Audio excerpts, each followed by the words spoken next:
काशी हिंदू विश्वविद्यालय में कर्नाटक वोकल पहले था, अभी नहीं है, क्योंकि 4 साल का जो डिप्लोमा ग्रेजुएशन है, 4 साल का जो ग्रेजुएशन कोर्स है, तो अभी उसमें कर्नाटक वोकल स्टार्ट नहीं हुआ है। डिप्लोमा 3 साल का था, तो सर पहले क्लास लेते थे, इस साल वो रिटायर्ड हो चुके हैं। तो अभी नए प्रोफेसर आएंगे या मैम जो भी आते हैं, उसके बाद भी ये डिसाइड होगा कि आगे ग्रेजुएशन होगा कि नहीं होगा। तो जो लोग डांस में इंटरेस्टेड हैं, बनारस में एडमिशन लेना चाहते हैं, तो भरतनाट्यम और कथक वाले ले सकते हैं। बाकी के लिए यहाँ पे अभी अवेलेबल नहीं है। तो बाकी लोग ऑल ओवर इंडिया में जहाँ कहीं भी हो, मतलब वो अपने हिसाब से अपने स्टेट पे देख सकते हैं। और स्टेट लेवल की मेरे पास फिर से मैं ये कहूँगी कोई जानकारी नहीं है, तो आप जो है वो CUET UG मेरे वर्ड पे फोकस करिए, इसको नोट करिए। उससे रिलेटेड सारी जानकारी आपको मेरे चैनल पे मिलेगी। इसके अलावा अगर आप व्हाट्सएप पे कुछ पूछते हैं, अगर आप नोट्स या फिर क्लास करना चाहते हैं, तो यहाँ पे पेड सर्विस अवेलेबल है, आप कांटेक्ट कर सकते हैं। उसका छोटा मोटा आपको पेमेंट करना पड़ेगा, तब आपको जानकारी पूरी और जिस विषय पे चाहिए वो मिलेगा। तो मैं सिर्फ डांस और परफॉर्मिंग आर्ट्स के बारे में जानकारी देती हूँ कि इसमें कैरियर कैसे बनाना चाहिए। बाकी सब्जेक्ट का मुझे कोई आइडिया नहीं है, क्योंकि काशी हिंदू विश्वविद्यालय या फिर किसी दूसरे यूनिवर्सिटी में इन डिपार्टमेंट्स में एडमिशन का प्रोसेस लगभग सेम होता है। उसकी जो तैयारी है उसके हिसाब से मैं बता सकती हूँ। तो आज वीडियो को आप देखिए कि किस तरह के क्वेश्चन पूछे गए CUET UG डांस में। इसके अलावा हमने 2023 में और 24 में बहुत सारे क्वेश्चन शेयर किए हैं, आंसर की हमने शेयर की है। तो इस बार मैं बहुत डिटेल में ज्वेलरी, कॉस्ट्यूम वगैरह नहीं बताऊंगी। हाँ, जो प्रीवियस ईयर्स के पेपर में क्वेश्चन पूछे गए हैं उनको मैं आपके साथ शेयर करने जा रही हूँ। तो उसको देखिए, ये वीडियो 2-3 पार्ट में खत्म हो जाएगा और इसमें से जो जो पॉइंट इम्पोर्टेंट लगता है आप नोट करते जाइए। कान में हेडफोन लगा के इसको सुनिए। आप लोगों में से बहुत सारे लोग वीडियो देखते हैं, क्वेश्चन करते हैं, लेकिन कोई भी मेरे चैनल को सब्सक्राइब और लाइक नहीं करता है। साथ में कमेंट सेक्शन में क्वेश्चन पूछिए, कैरियर काउंसलिंग वाले क्वेश्चन मत पूछिए। एग्जाम में जो पेपर में क्वेश्चन आया है, जो नहीं आ रहा है उसको पूछिए, ठीक है? क्योंकि कैरियर काउंसलिंग वाले का आंसर बहुत डिटेल होता है, तो कमेंट सेक्शन में देना पॉसिबल नहीं है। वो व्हाट्सएप पे पूछिए और फोन करिए, तब बात हो पाएगी कि कैरियर बनाना है तो क्या करना है, क्या नहीं करना है, क्योंकि कमेंट सेक्शन में इतना लंबा लंबा आंसर देना पॉसिबल नहीं है।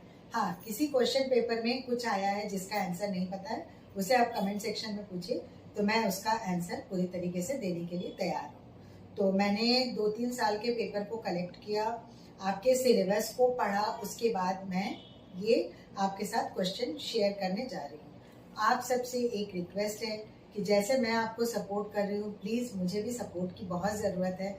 आप लोगों को वीडियो पसंद आ रहा है, आपकी हेल्प हो रही है, तो मेरे चैनल को ज़्यादा से ज़्यादा लोग सब्सक्राइब करिए, लाइक करिए, कमेंट करिए, तो मुझे बहुत अच्छा लगेगा और भी मैं नई नई चीज़ें ऐड कर पाऊंगी आपके डांस से रिलेटेड। तो देखिए क्या क्या क्वेश्चन पूछा गया। CUET UG डांस 2023 में 24 में किस तरह के क्वेश्चन पूछे गए वो आप नोट करिए। निम्नलिखित में से कौन सी नृत्य शैली सोपानम नृत्य शैली का प्रयोग किया जाता है? कौन सी नृत्य शैली में? तो ये होगा मोहिनीअट्टम। आंगिक अभिनय क्या है? इसमें 4 ऑप्शंस दिए गए थे, जिसका हिंदी आंसर होगा शारीरिक गति द्वारा संप्रेषण। इसको कहा जा सकता है कि बॉडी मूवमेंट कम्युनिकेशन। कथक का एक प्रसिद्ध घराना, 4 घराने दिए हुए थे जिनके ऑप्शंस गलत थे, तो राइट वाला होगा जयपुर घराना। बहुत धीमे धीमे मैं पढ़ रही हूँ। निम्न विश्वविद्यालय में से कौन से विश्वविद्यालय के नृत्य विभाग में दोनों नृत्य को सम्मिलित किया गया है, मतलब भरतनाट्यम और कथक? इस क्वेश्चन में ट्विस्ट है, ठीक है? मतलब एक ही डिपार्टमेंट में दोनों को नृत्यों को सम्मिलित किया गया है और इसको समान रूप से रखा गया है। तो इसका आंसर होगा महाराजा सयाजीराव विश्वविद्यालय। जैसा कि मैंने कहा कि सारे इम्पोर्टेंट, मतलब ऑल ओवर इंडिया में जो famous faculty of performing arts हैं, उनके नाम आप नोट कर लीजिएगा। कौन से निम्न में से कौन सा मंदिर शिवरात्रि के अवसर पर नृत्य समारोह का आयोजन करता है? चिदम्बरम। ठीक है। निम्नलिखित में से कौन सा नृत्य एक स्लो मूवमेंट को दर्शाता है? मणिपुरी नृत्य शैली। ठीक है, जिसमें कि कभी भी धम धम करके पैर नहीं पटका जाता है। इसमें बहुत सॉफ्ट पोस्चर्स होते हैं और उनका कहना है कि धरती माँ एक पिंड के समान है जिसके ऊपर हमें धीरे धीरे पैर रखना चाहिए, नहीं तो उनको चोट पहुंच सकती है। इसकी स्टोरी हमने मणिपुरी वाले में शेयर की है, तो उसको आप देख लीजिएगा। निम्न में से कौन नृत्य के क्षेत्र में एक उभरती हुई नृत्यांगना है? जिसमें 4 ऑप्शंस दिए हुए थे। इसका आंसर होगा अन्वेषा महतो। ये ओडिसी डांस से रिलेटेड है। नाट्य धर्मी क्या है? रूढ़िवादी है। किस शासक ने कथक के विकास में व्यापक सहयोग किया था? वाजिद अली शाह। ये क्वेश्चन कई बार पूछा गया। कौन सा भरतनाट्यम वेशभूषा या आभूषण का भाग नहीं है? पटलोई। कौन सा ग्रंथ का अनुसरण एवं प्रयोग प्राय ओडिसी नृत्य शैली में होता है? अभिनय चंद्रिका। जिसका कि कल या परसों किसी ने क्वेश्चन पूछा था कि मैम ये हस्त मुद्राएं क्या है, वो ओडिसी नृत्य शैली से रिलेटेड है। शायद गायत्री ने पूछा था, तो गायत्री उसका आंसर होगा अभिनय चंद्रिका। ठीक है, उसको मैंने ओडिसी डांस करके, क्योंकि कमेंट सेक्शन में इतना सारा देना पॉसिबल नहीं था। अब एक डेफिनेशन देखिए, बहुत छोटा सा क्वेश्चन है लेकिन कितना कॉम्प्लिकेटेड है। नृत्य क्या है? उसमें 4 ऑप्शंस दिए हुए थे, उसका आंसर होगा अभिनय। अभिनय इसलिए क्योंकि नृत्य में शुद्ध नृत्य होता है, मतलब डांस पूरा होता है, नृत्य नहीं बोलेंगे उसको। और जो नृत्य होता है उसमें बॉडी मूवमेंट्स के साथ अभिनय भी होता है।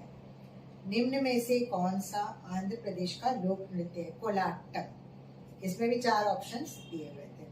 जितने भी टम टम टाइप के नृत्य होते हैं या यम इस तरह के, वो साउथ से रिलेटेड उनके नाम होते हैं, जो कि काफी मिलते जुलते होते हैं, जिसमें कि केरल का भी हो सकता है, आंध्र प्रदेश का भी हो सकता है। तो इनके नामों में कंफ्यूज मत होइएगा, कुछ सिमिलरिटी होती है। बाकी डिटेल में आप देख लीजिएगा, वीडियो में सब दिया हुआ है। अब कुछ ऑप्शंस आपको मैं बता रही हूँ कि इसमें जैसे रॉन्ग सीक्वेंस में दिया हुआ था तो उसको मैंने सही बनाया, इसको मैच करना था एग्जाम में।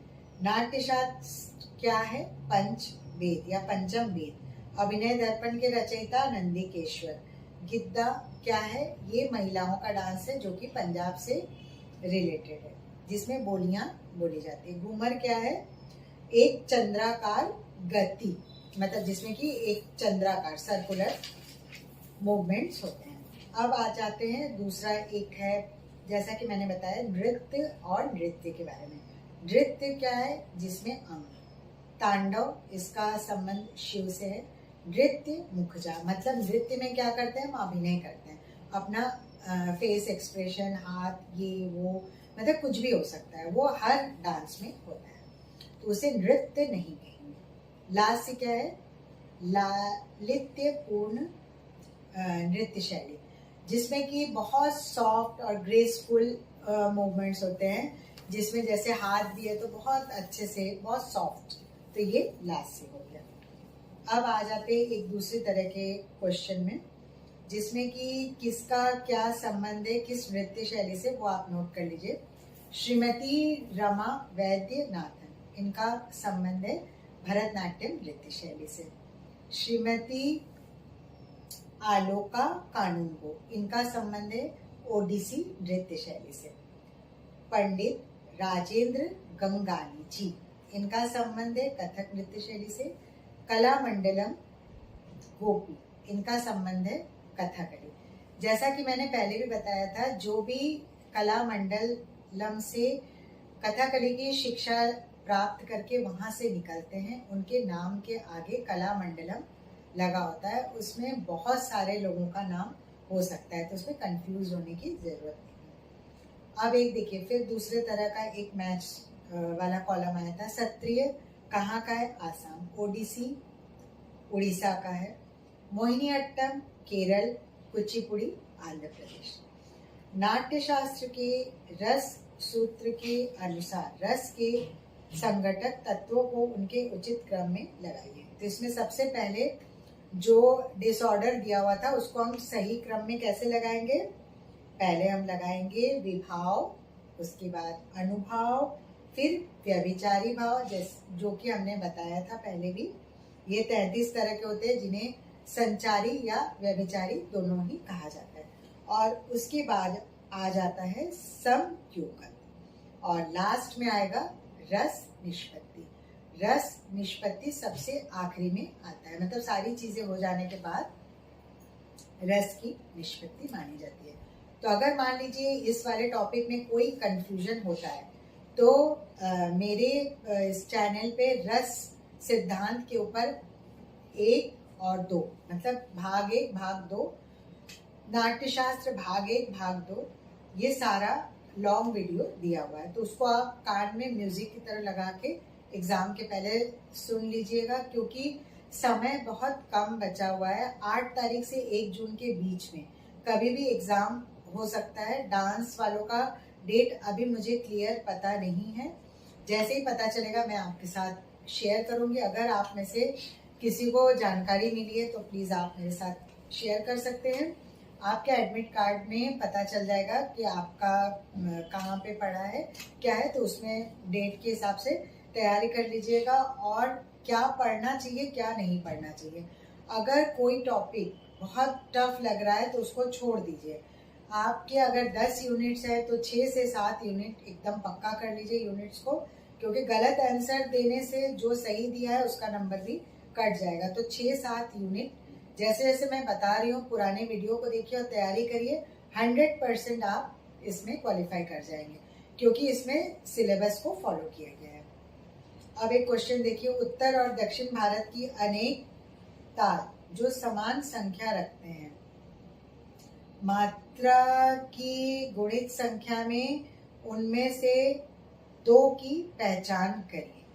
मतलब सारे ताल अलग अलग होते हैं। दक्षिण भारत का ताल सिस्टम अलग है, उत्तर भारत का अलग है, जो कि कथक और भरतनाट्यम के लोग जानते हैं। सिर्फ कौन सा ताल है जिसमें 2-3 ऑप्शन दिए हुए थे, उसमें से 2 नाम नोट कर लीजिए, आदि ताल और 3 ताल। उनमें से 2 की पहचान करिए। इनका क्या आंसर है? ये आदि ताल और 3 ताल है जो समान संख्या रखते हैं और मात्रा की गुणित संख्या में भी वो सेम है। तो इसमें भी कंफ्यूज होने वाली कोई बात नहीं। बाकी जो भी आंसर आएगा वो आपके कर्नाटक और हिंदुस्तानी का अलग अलग ताल सिस्टम पूछा जाएगा। अब कुछ और क्वेश्चन देखते हैं कि क्या क्या छूटा है, फिर मैं उसको बता रही हूँ। अब CUET में 2024 में कुछ इम्पोर्टेंट टॉपिक्स हैं जो कि पूछे गए थे, तो उनके बारे में जरा नोट कर लीजिए। वाल्मीकि रामायण में वैदिक युग में यज्ञ के समय संपादित होने वाले नृत्यशील आयोजनों का विशद वर्णन है। इससे रिलेटेड क्वेश्चन पूछा गया था। इसके बाद ब्रह्मा जी ने सृष्टि की रचना की, इसके बारे में भी पूछा गया था। उस समय जब नाट्योत्पत्ति की कथा के बारे में बात होती है तो उसमें ये सारी चीजें बताई गई हैं जो कि मैंने पहले भी शेयर किया, जो प्रीवियस ईयर के क्वेश्चन पेपर है उनमें।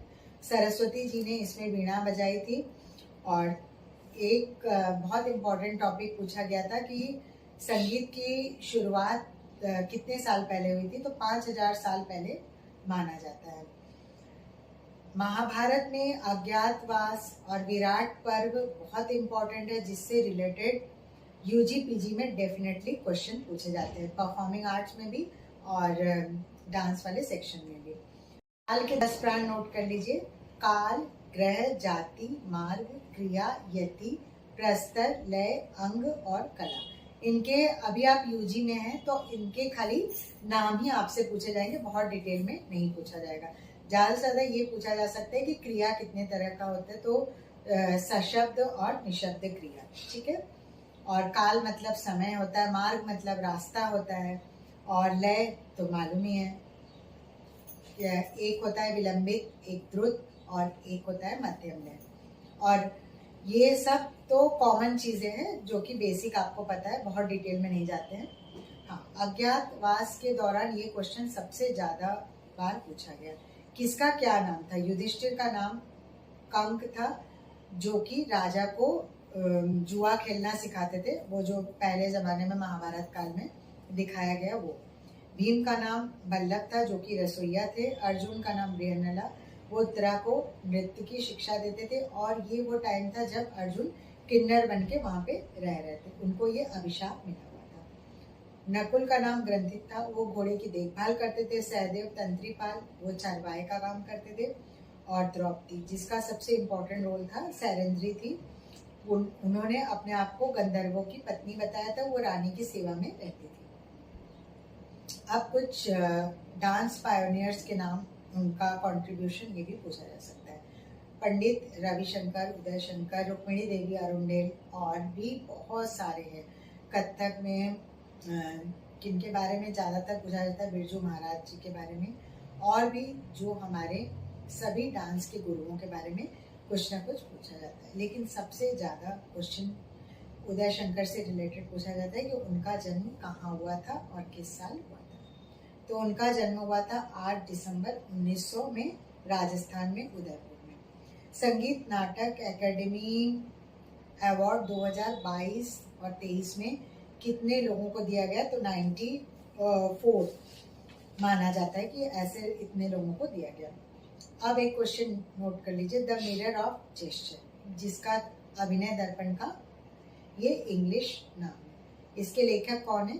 आनंद कुमार स्वामी। इसके अलावा इसमें 7 चैप्टर है, 324 श्लोक दिए गए हैं।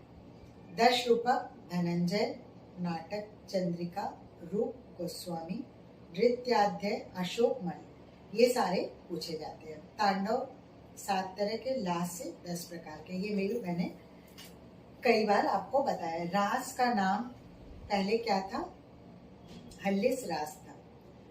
और इसका वर्णन कहाँ पे मिलता है? हमारे साहित्य, कला और पुराणों में इसका विस्तृत विवरण दिया हुआ है। अभिनय दर्पण का दृष्टिवेद, शिरोवेद, ग्रीवावेद सब अलग है, नाट्यशास्त्र का अलग है। नाट्यशास्त्र के अनुसार शिरोवेद की संख्या 13 है, इसको नोट कर लीजिए। इसके अलावा अंग 6 हैं, प्रत्यंग 6 हैं, उपांग 12 है, ये नाट्यशास्त्र के अनुसार है। इसमें अंग, प्रत्यंग और उपांगों की संख्या अभिनय दर्पण में भी आप पढ़ लीजिएगा। आई थिंक दोनों का सेम ही है, हो सकता है कि थोड़ा बहुत अलग हो, मैंने पहले बताया, एक बार मुझे चेक करना होगा, अभी मैं एकदम श्योर नहीं बता सकती हूँ। अभिनय दर्पण में दृष्टिवेद और नाट्यशास्त्र में दृष्टिवेद सेम है, जो कि 8-8 दिया हुआ है। ठीक है, अब इसमें कुछ और चीज आप नोट कर लीजिए। जो कांस्य मूर्ति मोहनजोदड़ो में मिली है, उसका नाम है तनवंगी, ये नर्तकी की प्रतिमा है। और नृत्यरत अप्सरा कहाँ पाई गई? बाघ की गुफाओं में। नटराज बादामी गुफा। नृत्य करते हुए गणेश, ये कन्नौज में पाए गए। और राम नृत्य कांस्य, ये चोलकालीन साउथ में जो है पाया गया 11वीं शताब्दी में। तो ये सारे इम्पोर्टेंट टॉपिक्स हो गए। अब मेरी ढेर सारी बेस्ट विशेष आपके साथ है। मैं आपके साथ जो अनसीन पैसेज बताया गया है, जिससे क्वेश्चन पूछे गए हैं परफॉर्मिंग आर्ट्स वाले सेक्शन में, उसे मैं लास्ट में आपके साथ शेयर करूँगी। कुछ बोनस टिप्स रहेंगे, तो वीडियो को ध्यान से देखिएगा, आखिर तक देखिएगा, और लाइक, कमेंट, शेयर और सब्सक्राइब करिए। आपका एग्ज़ाम बहुत अच्छा होगा। आज के लिए इतना ही काफ़ी है। Thank you friends, have a nice day.